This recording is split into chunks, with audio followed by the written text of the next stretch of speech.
I don't know, what are your thoughts on like um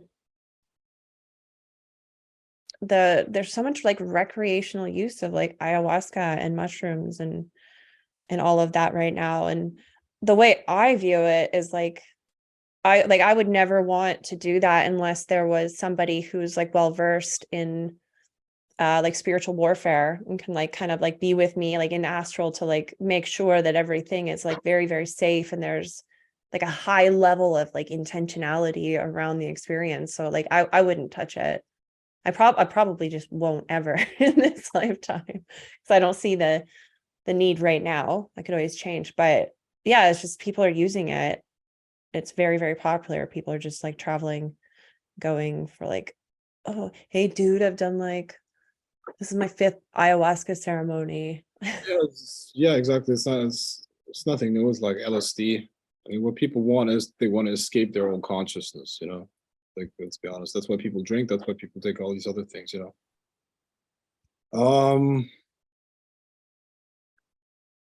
How do I put it? How do I put it? I am against those things. I believe in the following thing. I think your brain is the best pharmacy out there. And think about it. Any chemical that can have an effect on your consciousness must have receptors inside of your brain in order to have an effect in somewhere or another. So that means that you can naturally produce it.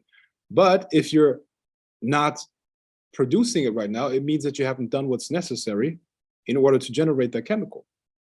So there are all kinds of spiritual practices that you can do that prepare the system naturally to have those things going on. But you could do a lot of damage to yourself if you take those things and are not prepared for it. It's like the analogy of if you're climbing up Mount Everest, you could do the following thing. You could start with training, physical training, to deal with the height, to deal with the lack of oxygen up there, with the temperature, and then you could train with a smaller mountain, right? And then a slightly higher mountain, and so on and so forth. And over the course of 2 years, you're actually going to be able to climb up Mount Everest from top to bottom. From bottom to top, and you're going to do it on your own power with your own force and all that, right? You're going to be able to deal with the circumstances up there. The other option would be getting a jetpack without any training and shooting yourself up there. The only thing that you're going to experience is fear. I don't think there's anything beneficial that's going to come out of that. You're not going to be able to understand the territory that you're on.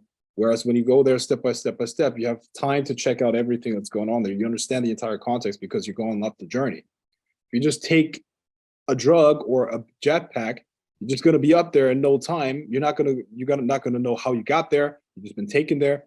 You can't deal with the temperature up there, the lack of oxygen. So it's not going to be a beneficial experience.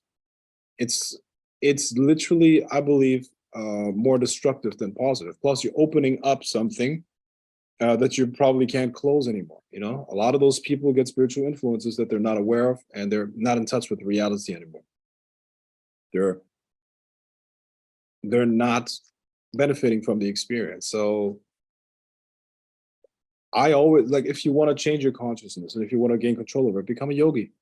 Practice yoga every day for years. Yeah.